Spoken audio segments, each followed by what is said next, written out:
Bismillahirrahmanirrahim. Alhamdulillahi rabbil alamin wa bihi nasta'in ala umuri dunya waddin. Wassalatu wassalamu ala sayyidil mursalin wa imamil muttaqin sayyidina wa maulana Muhammadin wa ala alihi wa sahbihi ajma'in. Allahumma salli wa sallim ala sayyidina Muhammad miftah babi rahmatillah adada ma fi ilmillah salatan wa salaman daimaini bidawami mulkillah wa ala alihi wa sahbihi wa man wala wa la hawla wa la quwwata illa billah. Alhamdulillah, segala puji kembali dan selalu terhatur kehadirat Allah yang masih melimpahkan nikmat sehat, nikmat afiat, nikmat panjang umur kepada kita seberataan sehingga diperjumpakan lagi di majelis ilmu, majelis ta'lim yang harapan kita, cita-cita kita mudah-mudahan kegiatan majelis ilmu ini bujur-bujur membawa kita pada kebaikan-kebaikan akhirat. Amin ya rabbal alamin. Kitab Asy-Syaraful Bahi, pertemuan terakhir kita selesai membaca ucapan-ucapan dari Al-Imam Ali Zainul Abidin As-Sajjad. Hari ini kita masuk kepada nasihat dan ucapan daripada Al-Imam Muhammad Al-Baqir bin Ali Zainul Abidin. Al-Imam Muhammad Al-Baqir bin Ali Zainul Abidin putra daripada Imam Ali Zainul Abidin As-Sajjad. Sayyidina Muhammad Al-Baqir ini diriwayatkan Jabir bin Abdullah sahabat Nabi. Jabir bin Abdullah sahabat Nabi berkata kepada Imam Muhammad Al-Baqir, yang mana Imam Muhammad Al-Baqir saat itu shaghir, masih halus. Jabir bin Abdullah ini sahabat Nabi yang termasuk panjang umur, sampai menjumpai daripada Imam Muhammad Al-Baqir.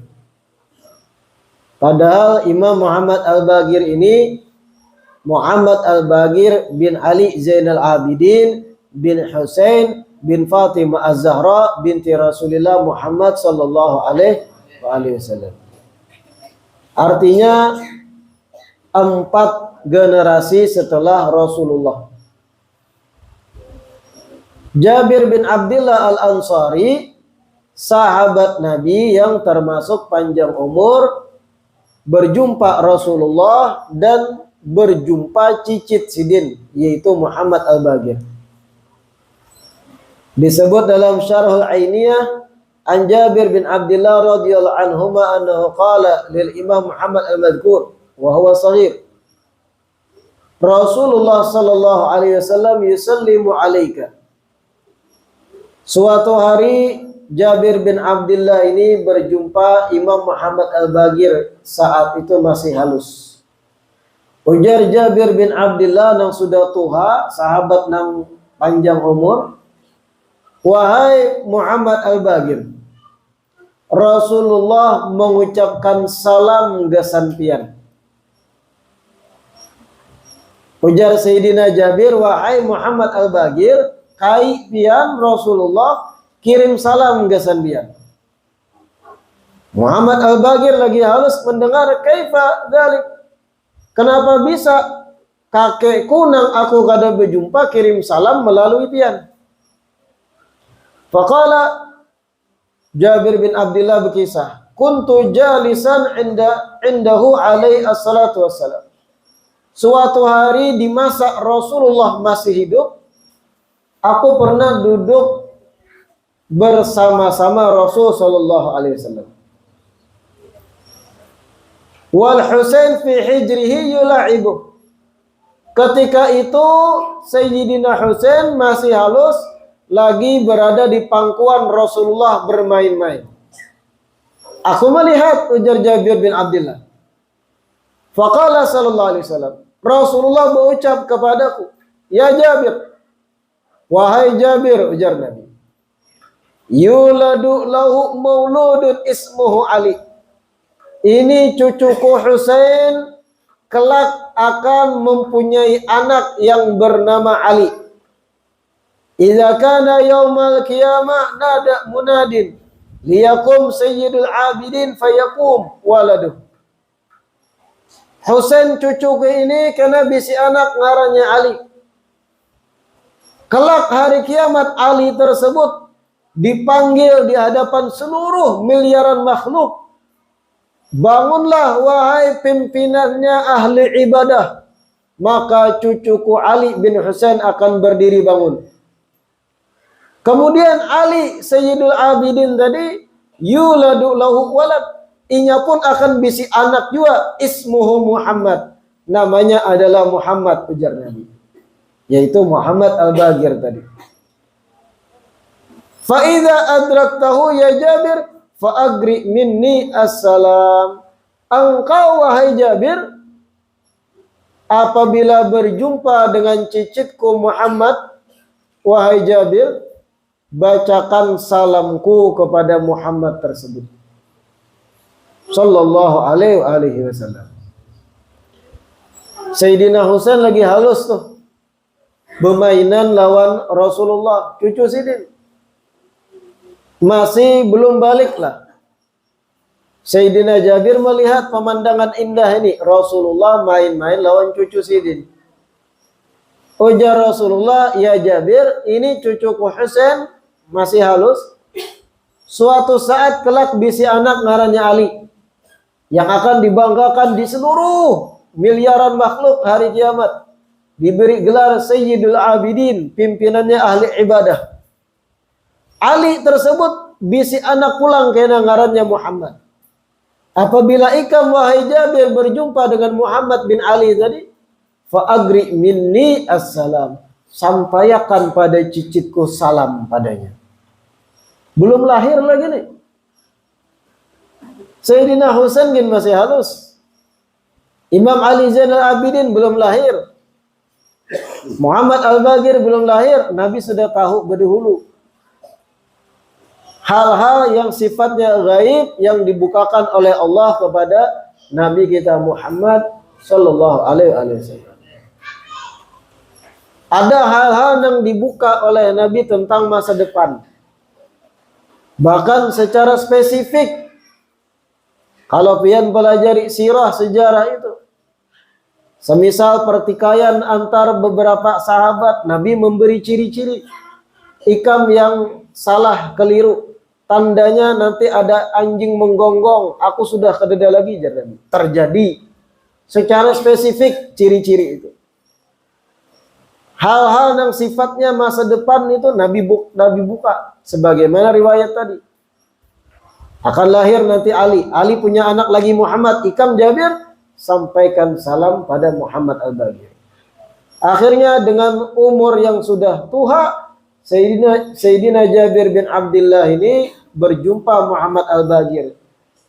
Kai pian, kirim salam lawan pian. La ilaha illallah. Al-Imam Muhammad Al-Bagir ini disebut lahir di bulan Safar.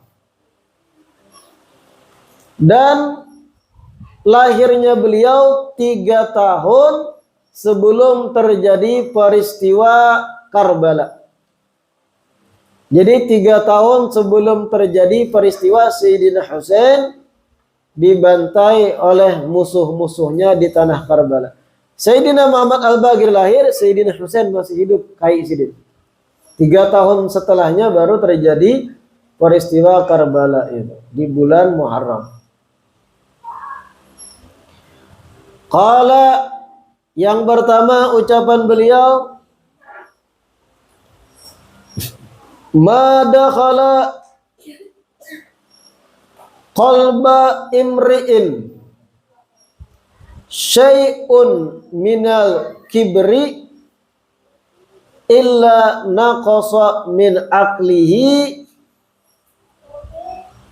mithlu ma dakhalahu minal kibri au aktsar.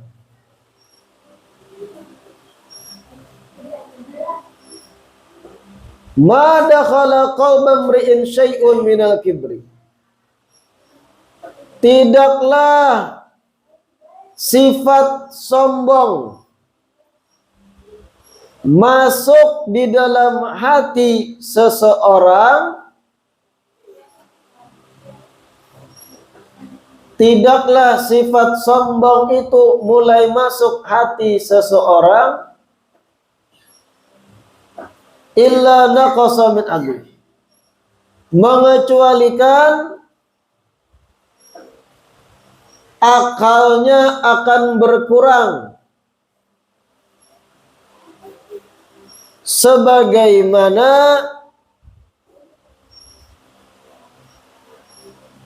besaran kadar sifat sombong yang masuk di dalamnya, atau bahkan bisa lebih, ujar Sidin. Tidaklah sifat sombong mulai masuk di hati seseorang mengecualikan akal orang tersebut akan berkurang sekadar masuknya sifat sombong tersebut, atau bahkan bisa lebih.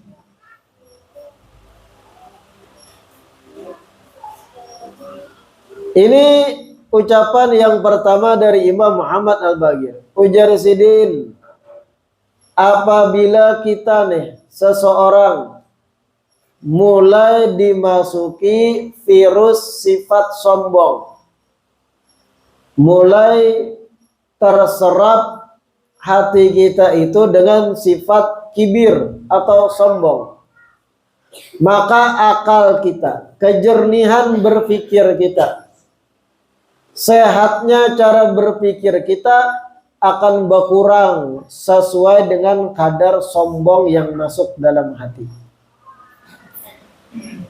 Atau bahkan bisa lebih lagi kurangnya akal orang tadi, ujar Sidin. Pahamlah kira-kira biar. Artinya Sidin menyampaikan orang-orang yang hatinya dimakan sifat sombong, orang tersebut akalnya kada jernih lagi dalam berpikir,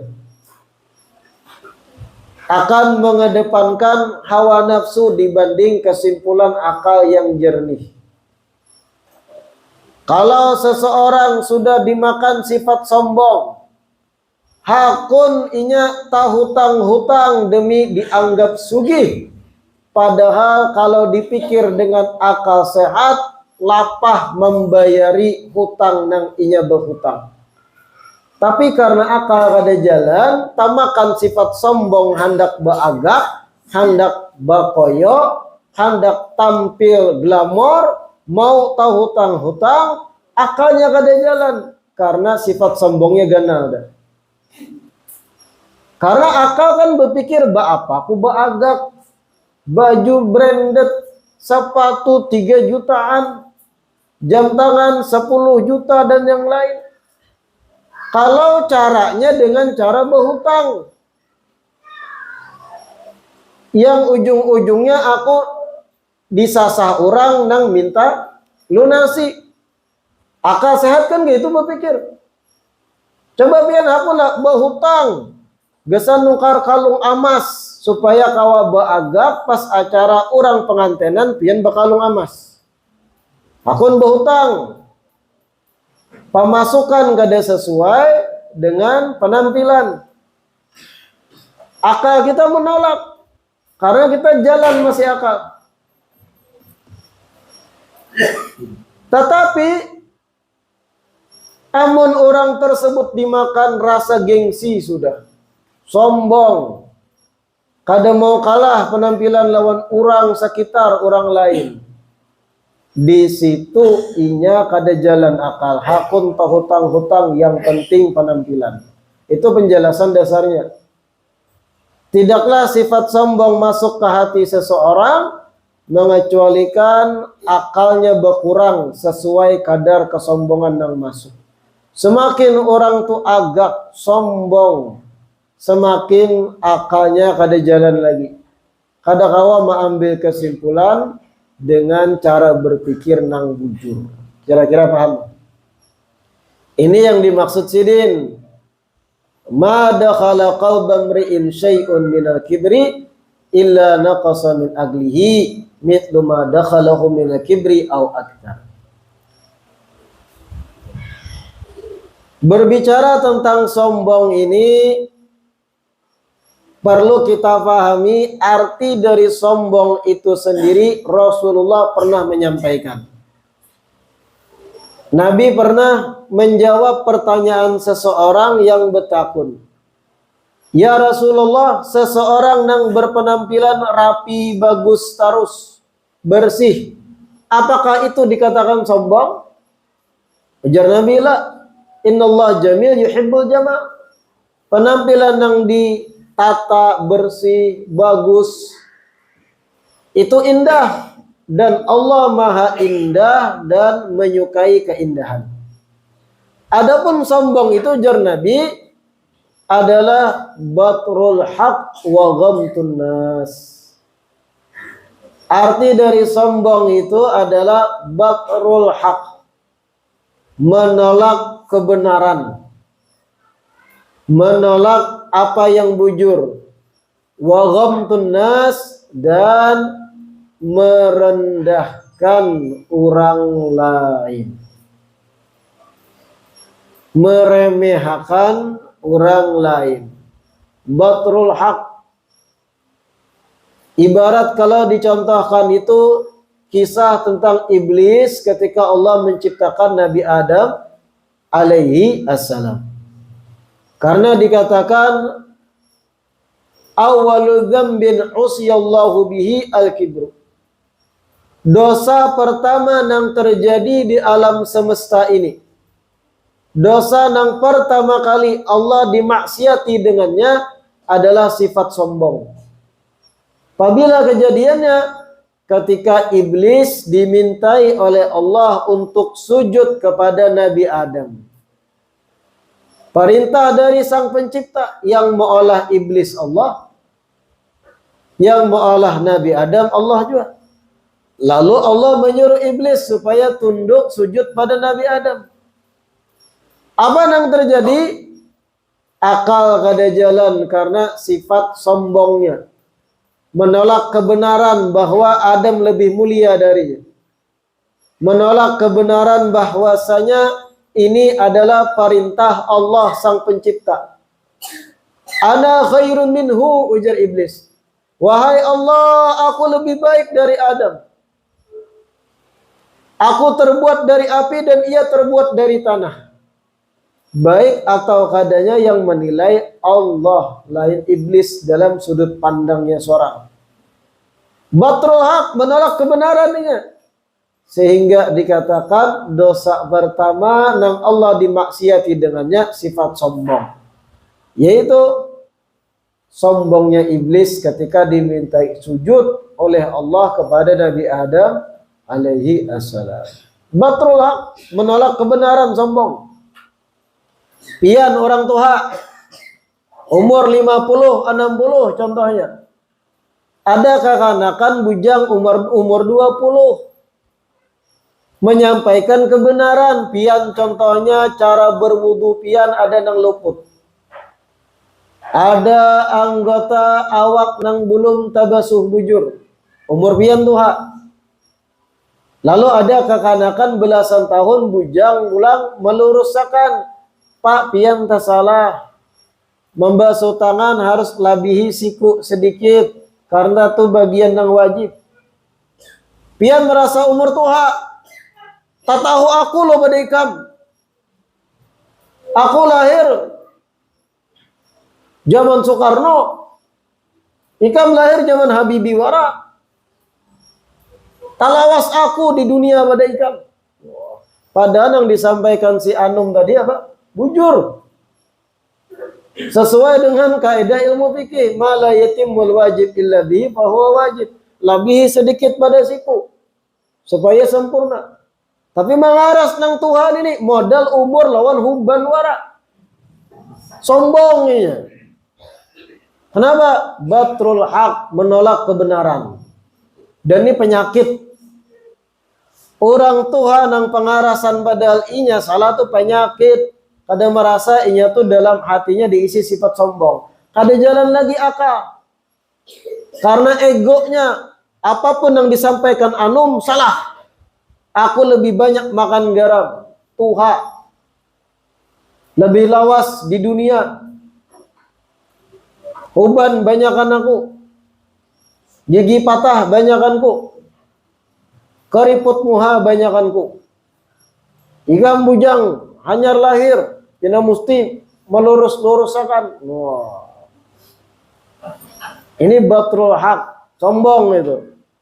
Menolak kebenaran. Kira-kira paham? Wa ghamtun nas, dan sombong itu juga ketika kita ghamtun nas, meremehkan orang lain. Menganggap orang lain itu di bawah kita. Pak iyanya, Pak rasa pamintarnya, Pak alimnya, merasa paling ahli ibadah sakampungan, inya aja nang parak lawan Allah Ta'ala. Merasa paling berilmu, lalu orang lain dipandangnya di bawah inya beratan. Sombong juga ini. Ghamtun nas. Meremehkan orang lain. Ada satu riwayat dari Imam An-Nasai, Rasulullah sallallahu alaihi wasallam sidin pernah bersabda, "Yahsyarul jabbaruna mutakabbiruna yaumal qiyamati amsalul dzur yata'uhum an-nas yakshahum adzul min kulli makan."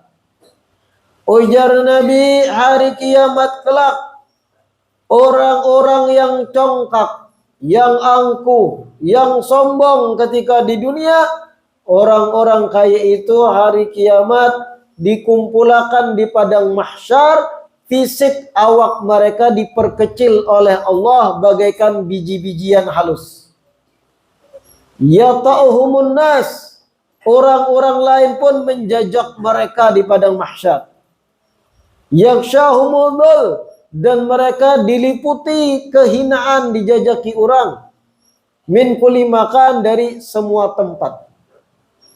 Ujar Nabi, nam sombong-sombong di dunia dengan kekayaannya, dengan jabatannya, dengan harta melimpahnya, congkak berjalan koyo, ada mau berkawan orang miskin dan yang lain. Nah kaya itu ujar Nabi di dunia lihatakan hari kiamat di padang mahsyar inya dijadikan oleh Allah awak halus bagaikan biji-bijian. Dijajaki orang banyak dan inya pun akan malu supan di hari kiamat. Nang congkak sombong dengan gayanya, hari kiamat dibalik oleh Allah. Na'udzubillah min dzalik. Ngeri bang sifatnya ini, meremehkan orang lain, menolak kebenaran. Ngeri sifat itu. Imam Sufyan Ats-Tsauri pernah menjelaskan, ini penjabaran sombong sedikit. Ujar Imam Sufyan Ats-Tsauri, yukhtabaru aqlur rajuli bima idza jalasa bi jambihi ala bisatihi miskinun rathul hayati bi ghairi idnihi Fa in takaddara minhu fa huwa naqisul aqli. Dengarkan nih. Imam Sufyan Ats-Tsauri, seorang ulama besar di zaman tabi'in. Ujar Sidin, seseorang itu kawa dites, dicobai, sombongkah kadakah, dengan cara ketika orang tersebut lagi duduk menghadapi hidangan yang disiapkan untuknya, lagi duduk sorangan inya dengan pakaiannya yang bersih, rapi, di tempat yang disediakan untuknya. Kemudian tiba-tiba datang orang miskin, nang bajunya lusuh, compang-camping, rigat, mungkin bau lah juga. Tiba-tiba duduk di higanya kisah akrab tanpa izinnya. Apabila orang tadi yang duduk dengan pakaian bersih, rapi tadi, takaddara, hatinya keruh, merasa kada nyaman, bapa orang miskin duduk di higa aku nih, bepadah kada, beizin kada, ini wadah disediakan desanku. Takaddar, kalau hatinya keruh, merasa kada senang dengan duduknya orang miskin di higa, fahuwa naqisul aqli, maka orang tersebut, ujar Sufyan Ats-Tsauri, orang yang akalnya kada jalan, alias orang sombong. Paham lah pian? Ulun beri contoh kayak ini. Pian berpenampilan yang pian anggap paling bersih, paling mahal. Hendak hadir acara pengantenan di gedung mewah, pian diundang. Pian pakai pakaian yang paling larang, yang pian bisi, begosok rapi. Pakai selawar kain pian yang kainnya paling mahal, begosok rapi. Pakai sepatu kulit, wewangian, semerbak, sudah rapi, bersih, penampilan sudah penampilan elegan. Tulak ke acara pengantinan yang elegan di gedung mewah yang diundang. Tamu-tamu berataan elegan penampilan, yang biniannya baju atasan bawahan yang paling mahal, branded. Pakai tas-tas nang merek Eropa macam-macam, kulit buaya lah. Pokoknya nang orang-orang mewah berataan hadir di gedung tadi. Pian pun penampilan mewah nih. Duduk pian menyantap hidangan prasmanan dengan kemewahan yang pian bisi. Kawan-kawan yang lain pun mewah-mewah. Tiba-tiba lagi menyantap makanan, ada orang miskin duduk di higa pian kisah akrab. Baju rigat lusuh, sandal gapit, rambut acak-acak kada terurus, salawar nang lusuh kabus warnanya, ma ambil piring umpat makan juga di higa pian kisah akrab. Apa kabar pak? Pian kenal lah ulun, kita dulu kawan main kleker lagi halus. Kisah akrab lang si miskin. Lalu mata dari tamu yang lain menyorot keadaan pian duduk lawan orang miskin. Tamu berataan yang elegan penampilan melihati pian bakawan lawan orang yang pakaian lusuh. Apa yang terjadi di hati pian? Anggap itu pian gambaran tadi. Fa in takaddara, ujar Imam Sufyan Ats-Tsauri, apabila hatinya kemudian merasa rigat, marah, keruh hatinya, apa nih orang miskin berpasupan aku nah. Aku baju larang, selawar ini, sepatu kulit, jambul sudah diurak,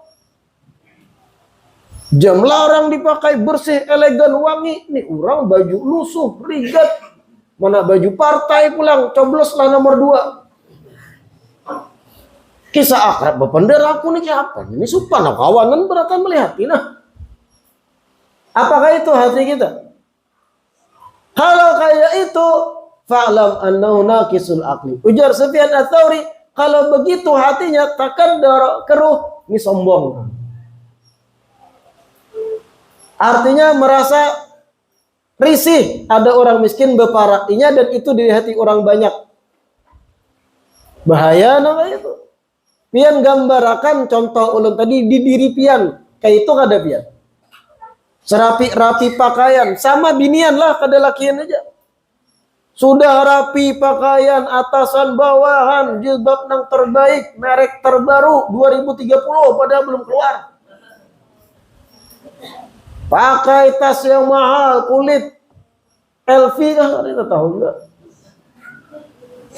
Rapi sudah elegan, galang amas kiri dan kanan, sampai bahu mereng ke babaratan. Hadir acara elegan biar ini, penampilan sudah elegan. Datang ibu-ibu pakai jilbab partai belakang, cobloslah nomor 1. Dastar aja dibawa, beparak pian kisah akrab duduk di higa sakursi. Kisah akrab pian dilihat ibu-ibu lain nang sama glamor mewah. Apa hati pian? Wah, apa nih orang miskin nih beparak, aku lain level ini. HP aja Nokia besentar begalang gatah pulang. Aku iPhone. Kayak itu kah? Ketika ada orang penampilan lusuh beparak, ketika kita di tengah orang banyak, fa in takaddat, kalau hati kita merasa berat, merasa apa nih, naqisul akli, pian orang nang akalnya kurang, alias kibir, sombong. Nah itu masing-masing dia lagi menerka kayak apa kita. Kalau kasus tadi terjadi pada kita, itu ujar Imam Sufyan Ats-Tsauri, yukhtabar, kawat dicobai. Hendak mentes orang tuh sombong kada, lihati kayak apa sikapnya ketika ada orang miskin beparak di tengah orang banyak. Bukan pencitraan, bukan. Ada juga kan orang sugih beparak orang miskin, beristilah pencitraan, jepret-jepret foto posting sumbangan hari ini. Mudahan sedekahku diterima. Hashtag sedekah Jumat. Wah, acang. Lain nih kisahnya lain. Gambarnya tadi acara elegan, bukan untuk sosial dan yang lain. La ilaha illallah.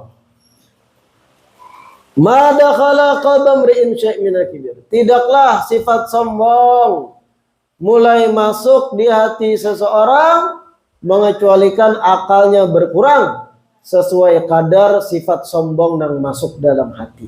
Ada jalan akal. Mun akalnya jalan yang sombong tadi, miskin beparak, ini hamba Allah juga, makhluk Allah juga, sikapku terhadap inya lagi dilihat oleh Allah Ta'ala. Kalau aku salah-salah sikap, bus ya Allah cabut keberkahan rezekiku, jatuh miskin aku alahan pada inya. Menjalan akal. Semiskin apapun penampilannya, ini makhluk juga. Sama pada manusia kayak aku. Yang membedakan sekedar baju yang dipakainya. Kalau aku salah-salah sikap, siapa tahu Allah murka, timbul aku bulik dari pengantin ini dan motor. Akal jalan gitu. Tapi karena sombong sudah meresap, berkurang akal, dari Imam Muhammad Al-Baqir. Kada jalan ini. Nang jalan sifat egonya tadi. Nah, kira-kira paham lah. La ilaha illallah. Yang kedua, qala inna sawa'iqa tusibul mu'mina wa ghairal mu'mini wala tusibu adz-dzakira lillahi azza wa jal. Imam Muhammad Al-Baqir berkata yang kedua, inna sawa'iqa, sesungguhnya petir, as-sawa'iq, petir, sesungguhnya petir itu tusibul mu'min wa ghairul mu'min, bisa menyambar orang yang beriman ataupun orang yang tidak beriman.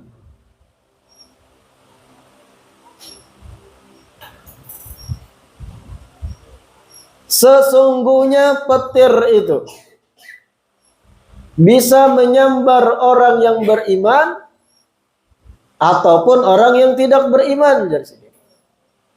Wala tusibu adz-dzakira lillah azza wa jalla.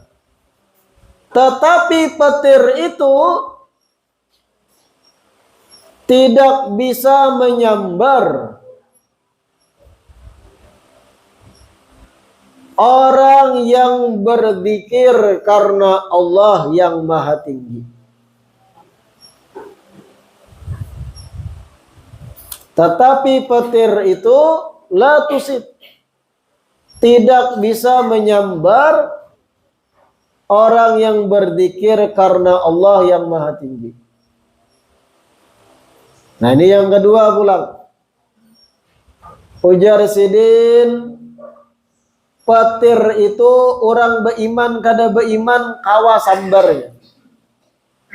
Muslimkah, kafirkah, bisa kena sambar petir.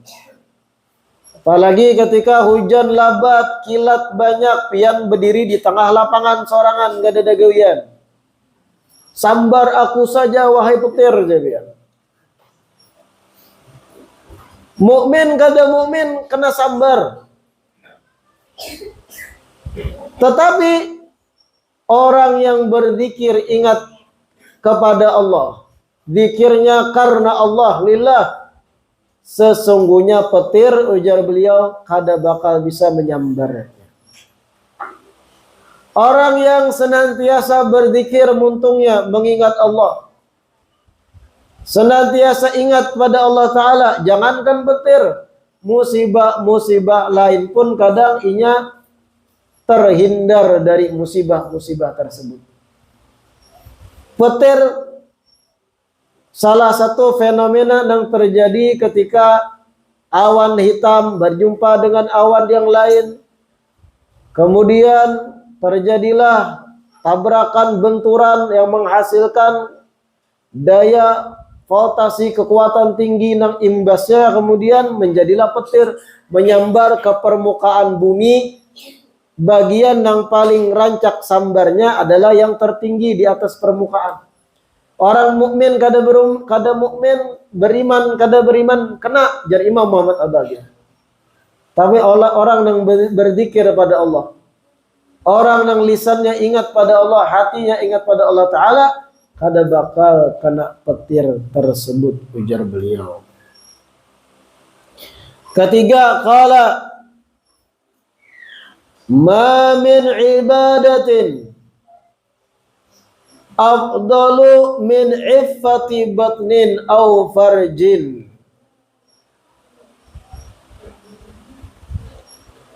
Ma min ibadatin, tidak ada ibadah afdal, yang lebih afdal, tidak ada ibadah yang lebih afdal daripada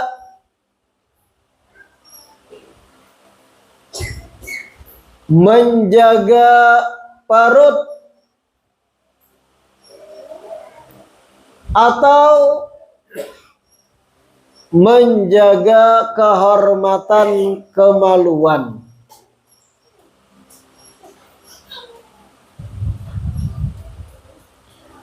Tidak ada ibadah yang lebih afdal daripada menjaga parut atau menjaga kehormatan kemaluan, ujar Sidin. Artinya ucapan ketiga ini, paling afdal ibadah itu adalah bersifat wara', hati-hati dalam pemakan dan peminum, dan hati-hati menjaga syahwat kemaluan. Itu paling afdalnya ibadah. Bagaimana menjaga parut itu? Artinya kada beberang asal makan, kada beberang asal minum. Disebut seorang ulama besar, Abdul Wahid bin Zaid, man dhabata batnahu dhabata dinahu.